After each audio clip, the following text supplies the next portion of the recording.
প্রথমে আমরা যে খবরের দিকে নজর রাখবো, এই রাজ্য জুড়ে আমরা দেখতে পাচ্ছি বিভিন্ন জায়গায় রাজ্য জুড়ে যখন একেবারে 2026 বিধানসভা ভোট দোরগোড়ায় চলে এসেছে, সেই জায়গা থেকে রাজ্য জুড়ে জেলায় জেলায় বিভিন্ন জায়গায় তৃণমূলের কোন্দল কাঁটা।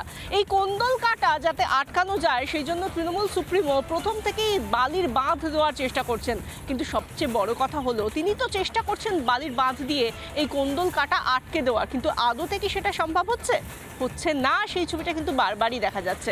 বিশেষ করে আমরা যেটা দেখতে পাচ্ছি ভুতুরে ভোটার কাণ্ড, এটা নিয়ে সরগরম রাজ্য রাজনীতি। এবং এই বৈঠক নিয়ে, ভুতুরে ভোটার নিয়ে যে বৈঠক, তাতে প্রথম বৈঠকে গড়হাজির ছিলেন অভিষেক বন্দ্যোপাধ্যায়, তৃণমূলের সর্বভারতীয় সাধারণ সম্পাদকের পরে যে বৈঠকটা হলো তাতে ভার্চুয়ালি সেখানে তিনি উপস্থিত থাকলেন।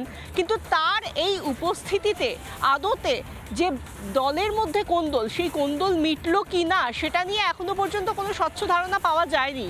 কিন্তু এর পাশাপাশি যে বিষয়টা নিয়ে ধারণা পাওয়া গিয়েছে সেটা হলো সর্বভারতীয় ক্ষেত্রে সর্বভারতীয় সাধারণ সম্পাদকের উপস্থিতিতেও বেশ কিছু দলের মধ্যেই গরমিল পাওয়া যাচ্ছে, তার আভাসও পাওয়া গিয়েছে।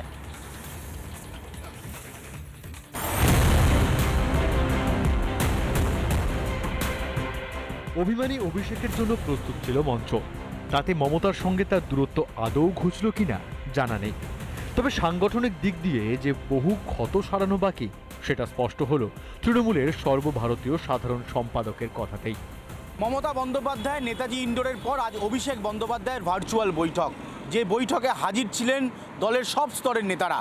আর সেখান থেকেই অভিষেক বন্দ্যোপাধ্যায়ের বার্তা যে গোটা রাজ্য জুড়ে যে সমস্ত বুথগুলোতে 50-এর বেশি ভোটে হেরেছে তৃণমূল কংগ্রেস, সেই সমস্ত বুথগুলোতে বাড়তি নজর দিতে হবে। একেই শহুরে অঞ্চলে লোকসভা ভোটে বিরাট ধাক্কা খেয়েছে শাসক দল, তার ওপর অভয়াকাণ্ডে যে প্রভাব শহুরে ভোটারদের ওপর পড়েছে তাতে অনেকটাই শঙ্কা তৃণমূলের শীর্ষস্তরে। দলের ভার্চুয়াল সভায় অভিষেকের বক্তব্যেও তা স্পষ্ট। ডাবগ্রাম ফুলবাড়ির 314টি বুথের মধ্যে 277টি বুথে হার, বালুরঘাটে 199টি বুথের 181টিতেই হার। জোড়াসাঁকো চৌরঙ্গীর ফলাফলও উদ্বেগজনক, বহু বিধানসভায় 70%-এর বেশি বুথে হার। সেই সব বুথের সভাপতি ও অঞ্চল সভাপতি বদলের নির্দেশ। জেলা সভাপতিদের 5 দিন সময় দিয়েছেন অভিষেক, তার মধ্যে গড়তে হবে বুথ ভিত্তিক কমিটি।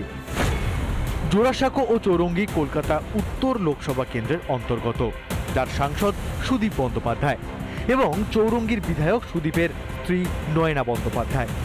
সুদীপের সংসদীয় এলাকার দুটি কেন্দ্র নিয়ে অভিষেকের উদ্বেগ কি তৃণমূলের কোনো দ্বন্দ্বের চোরাস্রোতের দিকে ইঙ্গিত করছে? মমতার বিশ্বস্ত সৈনিক সুদীপকে নিয়ে কি সমস্যা রয়েছে অভিষেকের? এদিকে পূর্ব মেদিনীপুরে হার নিয়েও উদ্বেগ প্রকাশ করেছেন অভিষেক। ওনার যে বক্তব্য, সেই বক্তব্যেও প্রকাশ্যে এলে ভালো হতো। উনি তো ওই অনলাইনে কী সব করেছেন, অপেক্ষা করুন। ওই পূর্ব মেদিনীপুর থেকেই আপনি ইতিহাস খুঁজে দেখবেন যে সিপিএমের অধঃপতন শুরু হয়েছিল। প্রথম নন্দীগ্রামে ওরা হেরে গেছিল বাই ইলেকশানে, তারপর সারা রাজ্য থেকে বিদায় নিয়েছিল। তৃণমূল কংগ্রেসও পূর্ব মেদিনীপুর থেকে শুরু হয়েছে সারা রাজ্যে। 26-এর নির্বাচনকে মাথায় রেখে জেলা ও ব্লক সভাপতি বদলের কথাও বলেছেন তৃণমূলের সর্বভারতীয় সাধারণ সম্পাদক। কিন্তু যতটা আত্মবিশ্বাস শাসক দলের নেতারা দেখাতে চাইছেন বিধানসভা নির্বাচন নিয়ে, ততটা নিশ্চিত যে তৃণমূল নয়, অভিষেকের বৈঠকেই সেটা প্রমাণ করে দিল। রিপাবলিক বাংলা। নানা ধরনের কন্টেন্ট দেখার জন্য লাইক করুন, শেয়ার করুন আমাদের ফেসবুক পেজ, সাবস্ক্রাইব করুন আমাদের ইউটিউব চ্যানেল। পাশাপাশি অন্যান্য ব্রেকিং নিউজের জন্য অবশ্যই চোখ রাখুন রিপাবলিক বাংলায়।